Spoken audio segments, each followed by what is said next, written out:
os lugares mais quentes da Terra, locais onde a temperatura passa dos 70 graus Celsius. O deserto de Elut, no Irã, com seus mais de 300 quilômetros de extensão, a depressão de Afar, na Etiópia, onde um vulcão queima de forma permanente, e o Vale da Morte, nos Estados Unidos. São locais onde a vida humana é praticamente impossível e as temperaturas são medidas por satélite, que são mais precisos do que os instrumentos terrestres. Essa edição do Matéria de Capa vai mostrar os extremos do planeta. Fique com a gente, porque essa viagem está só começando. O lugar onde foi registrada a mais alta temperatura na superfície da Terra é o deserto de Dasht Elut, na região sudeste do Irã. Lá, o calor combinado com a aridez torna a existência de vida praticamente impossível. Foi em 2005 que o sensor MODIS da NASA detectou em Dasht Elut a maior temperatura já registrada no planeta, 70,73 graus Celsius. Este sensor não mede a temperatura do ar, mas a da superfície, que pode ser muito superior. Dasht Elut estende-se por mais de 300 quilômetros ao sul do Irã, alternando-se entre trechos de areia e pedra e outros cobertos por sal, o que dificulta ainda mais o surgimento de espécies vivas.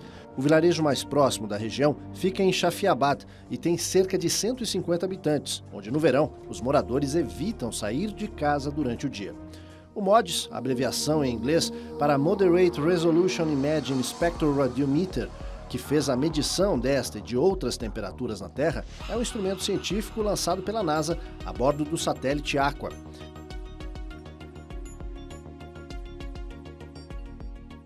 Como entender que um dos lugares mais quentes da Terra, a depressão de Afar, na Etiópia, também seja considerada um berço da humanidade?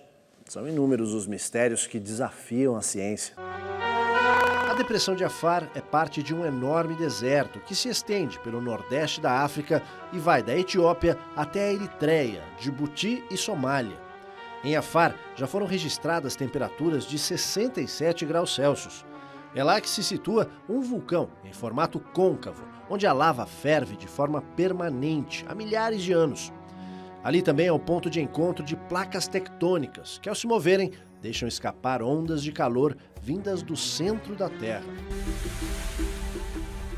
A poucas dezenas de quilômetros dessa área de calor insuportável, vivem os Afares, uma tribo que há séculos ocupa a região.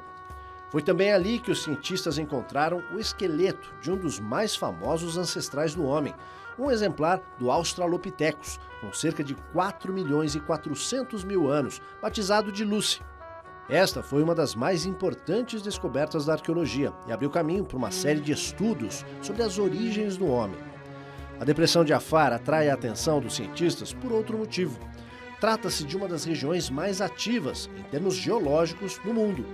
Acredita-se que ali vai ocorrer uma das maiores mudanças previstas na crosta terrestre. As placas tectônicas existentes ali devem se separar de vez, abrindo um caminho que vai ligar o Mar Vermelho ao Oceano Índico e separar o chifre da África do restante do continente. Na depressão de Afar, na Etiópia, o calor não vem apenas do sol abrasador, vem da terra, pelo vulcão Erta Ale, com sua gigantesca boca de fogo que queima de forma permanente. Nessa área situada ao redor desse vulcão, a temperatura passa dos 70 graus e são raros os estudiosos que ousam se aproximar. A viagem pelo deserto dura 3 dias e a etapa final tem que ser feita em camelos, porque os pneus dos carros e o motor não aguentariam tanto calor. Ao longo da trajetória, a paisagem se divide entre depósitos de sal e rochas. Em meio a todas as dificuldades, rebeldes armados atacam os estrangeiros, exigindo resgates para permitir que continuem as viagens. Numa área tão castigada pela natureza, ainda há quem precise tirar dali o seu sustento. São os trabalhadores que recolhem blocos de sal para transporte e ganham menos de $1 por dia. O Erta Ale é uma das raras formações de lava que arde sem parar desde o princípio da formação do planeta. É como se essa cratera tivesse uma ligação direta com o centro da Terra, onde as temperaturas passam dos 6.000 graus Celsius.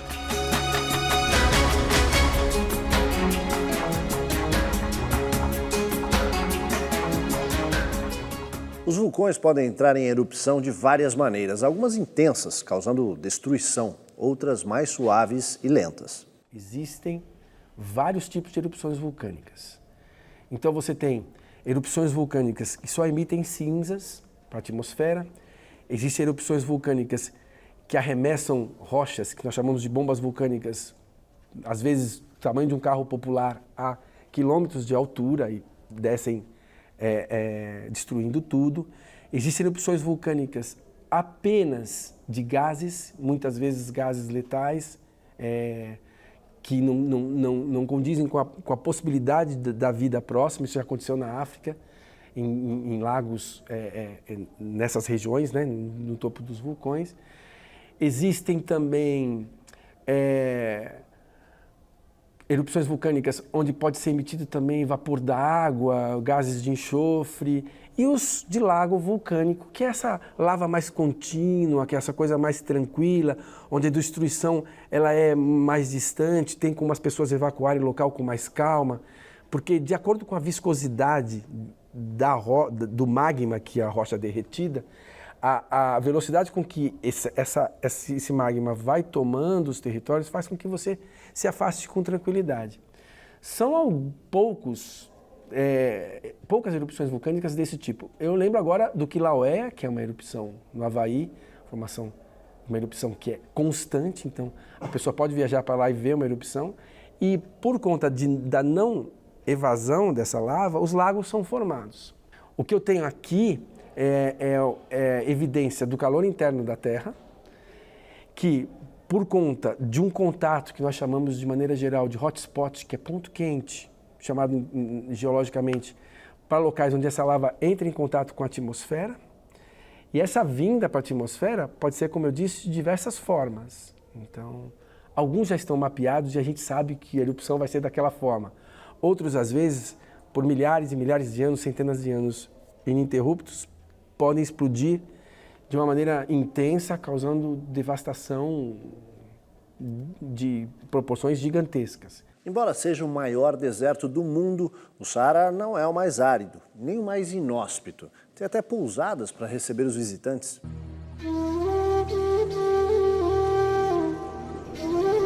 Percorrido de norte a sul e de leste a oeste por aventureiros de todo o mundo, o Saara tem longos trechos que podem ser atravessados de carro.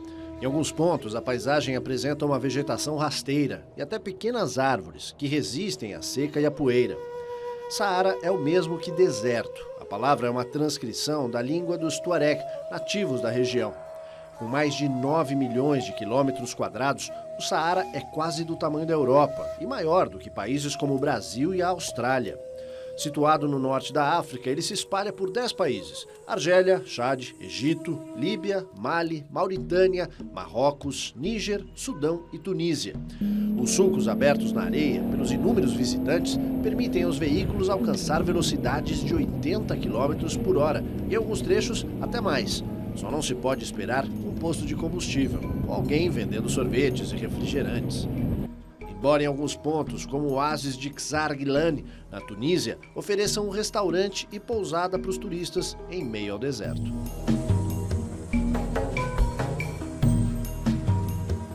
No continente americano, o lugar mais quente e seco é o Vale da Morte, que é parte do deserto de Mojave, situado na costa oeste dos Estados Unidos.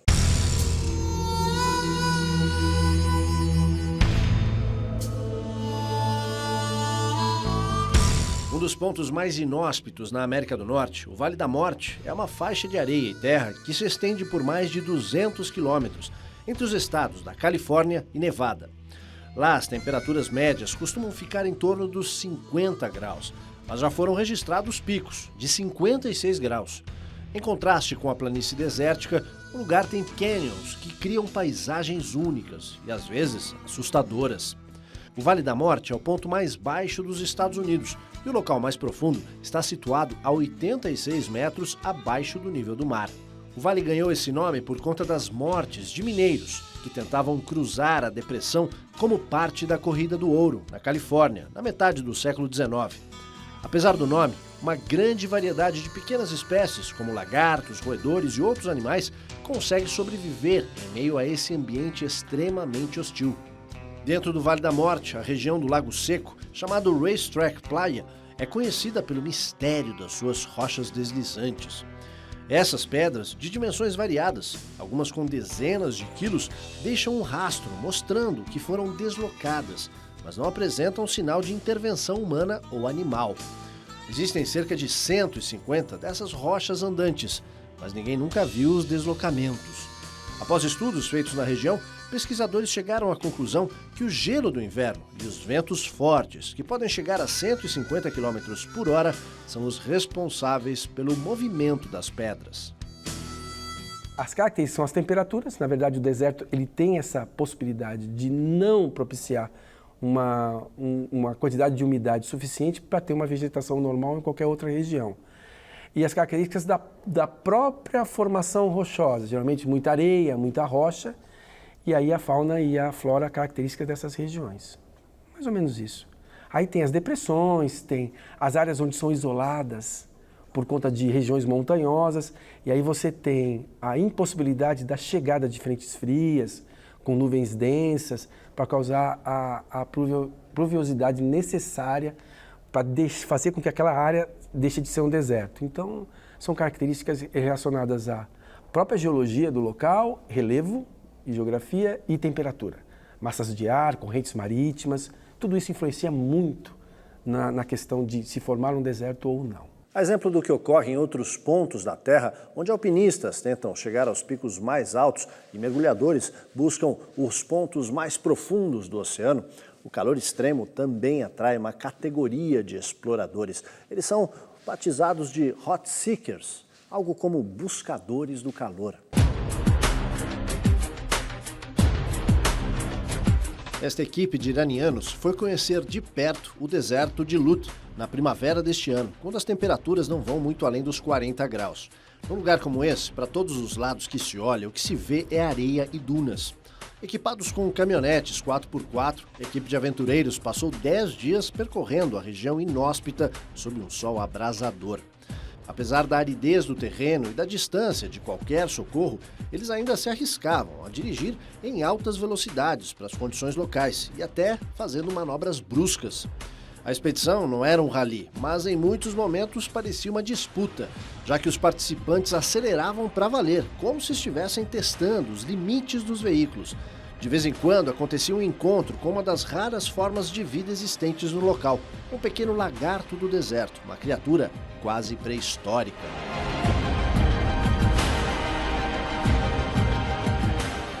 Além do Irã, Etiópia e do Vale da Morte nos Estados Unidos, outros pontos do globo terrestre também são conhecidos pelas altas temperaturas. Vamos ver quais são.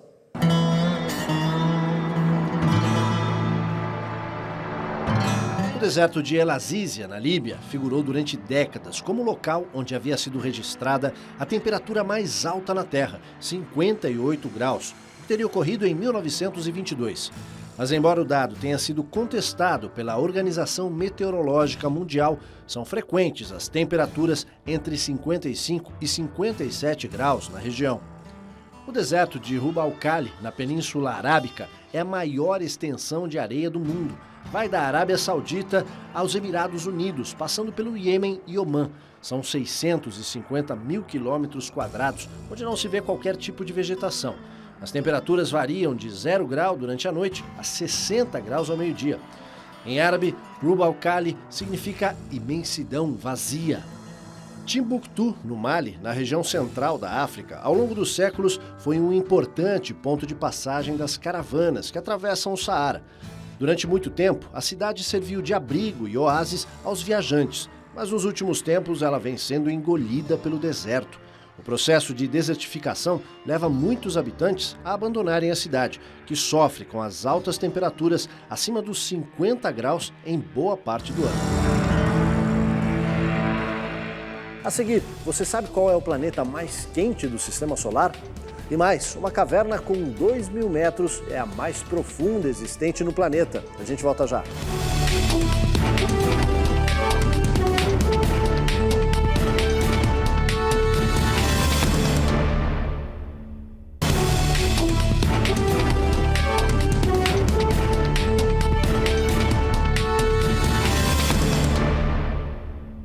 cientistas acompanham os detalhes sobre os extremos do planeta?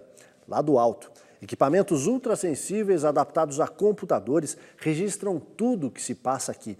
Um deles é o MODIS, instalado a bordo dos satélites Aqua e Terra, da NASA.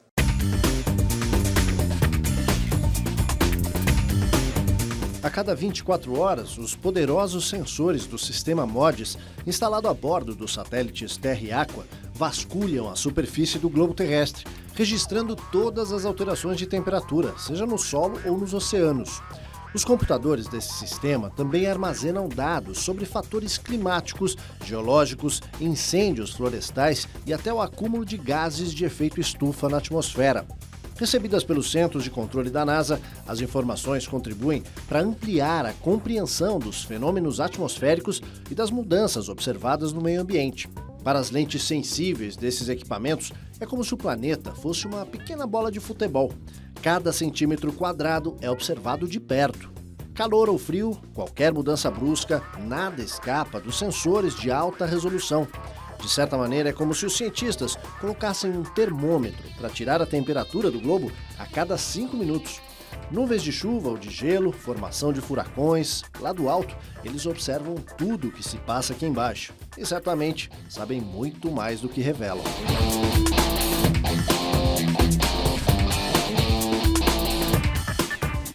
Quando se fala em terremotos, tsunamis ou erupções vulcânicas, lembramos logo de cenas de tragédias. Mas esses fenômenos fazem parte da história de 4,5 bilhões de anos da Terra e precisam existir para garantir o ciclo natural do planeta. Então eu tenho o calor interno da Terra muito quente, o aumento da temperatura, o movimento de convecção, resfriamento desce, aumenta. Muito bem.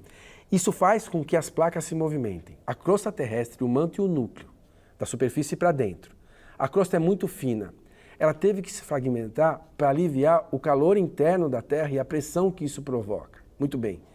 Essa quebra das placas, que nós chamamos hoje de placas tectônicas, aliviam em alguns pontos com o surgimento dos vulcões e o movimento delas causando os terremotos, tsunamis e eventos catastróficos, nós chamamos catastróficos, por conta de ceifar vidas humanas, enfim. Mas assim, não é catastrófico para o próprio planeta. Nós precisamos disso. Muito bem. O que eu tenho é o efeito das transformações que estão acontecendo e não vão parar de acontecer. Então, nós estamos aqui conversando agora e a impressão que dá é que está tudo parado. Mas não. Ilhas estão surgindo, estão desaparecendo, espécies estão surgindo, animais, vegetais desaparecendo. Você tem vulcões, você tem tsunami, você tem terremoto, você tem isso tudo monitorado, isso tudo já sabido. E há eventos externos também, como quedas de meteoritos, como já aconteceram na Terra, eventos desse jeito. Então, o que eu tenho aqui, a gente é necessário saber, é que a Terra está em constante transformação e parar ou inibir qualquer transformação é mais catastrófico do que a própria transformação. Isso é interessante saber do próprio planeta, sabe? Saber que a gente tem como monitorar, mas não tem como conduzir. Infelizmente, alguns eventos causam desconforto. Às vezes, a gente acha que a culpa é do próprio planeta, mas muitas vezes também é um pouco de questão de raciocinar um pouco e ocupar as áreas mais certas para que isso ocorra. Até agora falamos dos lugares mais quentes da Terra. E no Sistema Solar, qual é o planeta mais quente?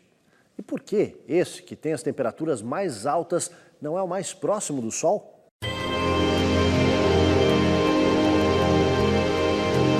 Mercúrio é o planeta mais próximo do Sol e, portanto, deveria ser o mais quente. Mas não é. Esse planeta percorre uma órbita de 58 milhões de quilômetros ao redor do Sol. As temperaturas lá chegam a mais de 300 graus Celsius, no lado de maior incidência dos raios solares. Já no lado oposto, os termômetros despencam para 170 graus negativos. Vale lembrar que não é sempre a mesma face que está voltada para o Sol. Mercúrio tem uma rotação lenta ao redor do seu próprio eixo, então a face iluminada vai variando. É muito quente durante o dia e muito frio à noite. O fato curioso é que, por causa da rotação lenta, os dias de Mercúrio são muito longos. O planeta só gira ao redor do seu eixo 1,5 vezes a cada volta ao redor do Sol.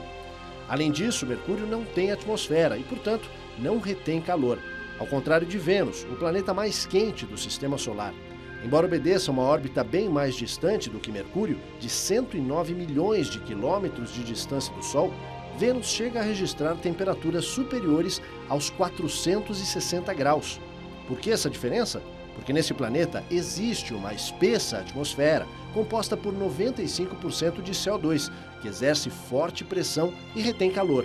O resultado é um efeito estufa, tão quente que pode até derreter chumbo.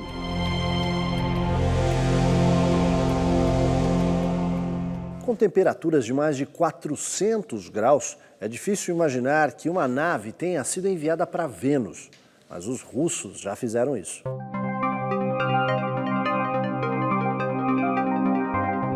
Vênus tem uma característica única. Em qualquer ponto do planeta, a temperatura é sempre alta, acima dos 400 graus Celsius. Apesar de todo esse calor, uma sonda soviética foi enviada ao planeta em 1981. A nave se chamava Venera 13 e sobreviveu apenas 2 horas antes de ser incinerada. Mas nesse tempo, conseguiu enviar à Terra as primeiras fotos coloridas de Vênus. Para se ter uma ideia, se uma pessoa aqui no nosso planeta estiver em algum local ao nível do mar, ela sofrerá um tipo de pressão. Em Vênus, essa pressão seria 92 vezes maior, o mesmo que descer 1 quilômetro no mar.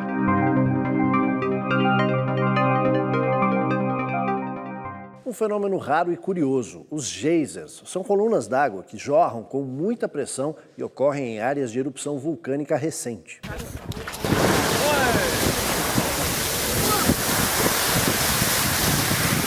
Um geyser é uma nascente de água que de tempos em tempos entra em erupção, quando em contato com rochas vulcânicas.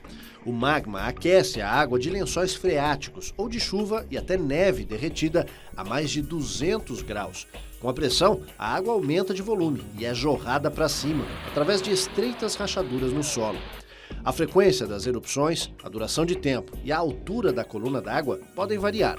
A formação hidrogeológica de um geyser existe em poucos locais da Terra, em geral, num forte contraste entre o calor interno e o frio da área externa. Boa parte no Parque Nacional de Yellowstone, nos Estados Unidos. Os geysers também ocorrem no Japão, Nova Zelândia, Chile e Islândia.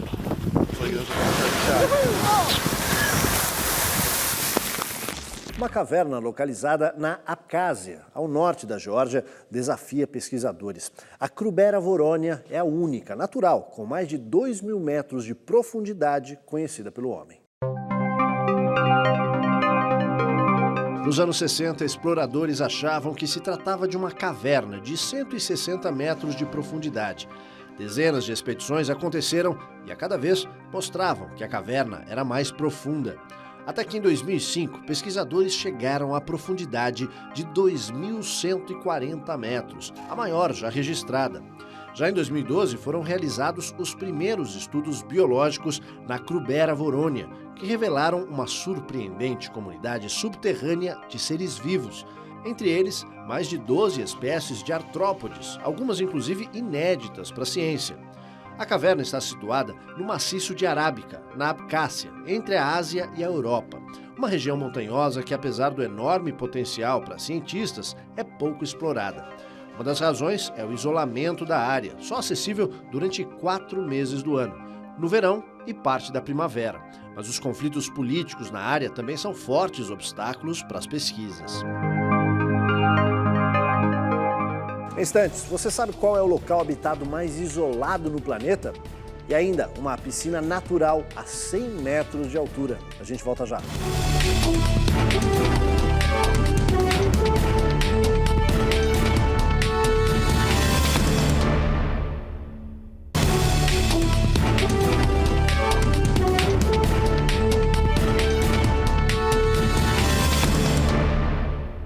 Quando a cidade mais próxima está a quase 3.000 quilômetros de distância, esse é realmente um lugar isolado.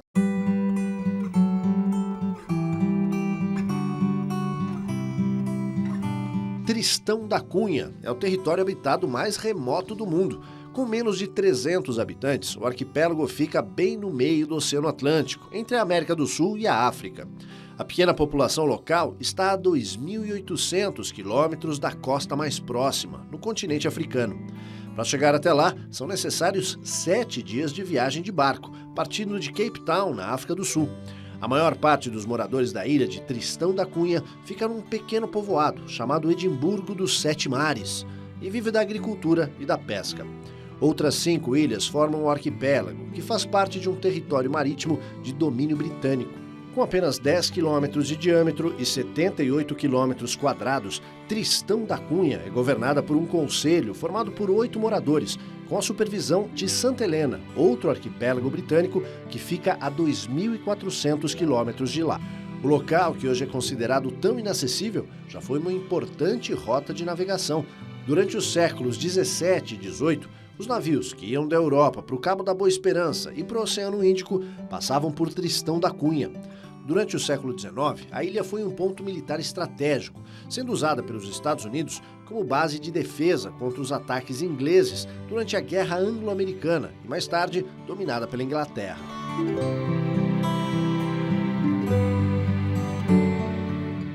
Já pensou dar um mergulho numa piscina a 100 metros de altura? É o que acontece em Vitória Falls, conhecida também como a Piscina do Diabo.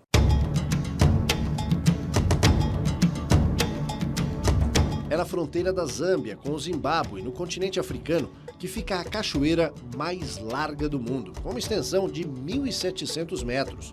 Sua altura é equivalente à de um prédio de 40 andares, com uma queda d'água 20 metros mais alta que a das Cataratas do Iguaçu, no sul do Brasil. A piscina natural se forma entre os meses de setembro e dezembro, quando o nível de água é mais baixo. Nessa época, as rochas da Piscina do Diabo ficam próximas da superfície e se tornam uma barreira natural que impede os turistas de serem carregados pela cachoeira. Na maior parte do ano, qualquer pessoa que entrar na Vitória Falls tem grande chance de ser arrastado pela correnteza até o penhasco. Centenas de aventureiros visitam o local na temporada em que ele está aberto. Os mais corajosos saltam na piscina e se arriscam a caminhar a centímetros da borda. Além da paisagem, que já é um espetáculo, os 500 milhões de litros de água despejados por minuto na cachoeira possibilitam a formação de grandes arco-íris que podem ser vistos a quase 50 quilômetros de distância. Por mais que os cientistas estudem o planeta, ainda há muito para ser descoberto. Quando lembramos das mudanças que a Terra já enfrentou, dos períodos glaciais aos choques com asteroides, até que o período atual é de grande tranquilidade. Mas os cientistas não descansam e estão sempre olhando para o passado na tentativa de entender melhor o presente e prever o futuro do planeta. A Terra de Capa fica por aqui, voltamos no próximo domingo, às 7 da noite. Até lá!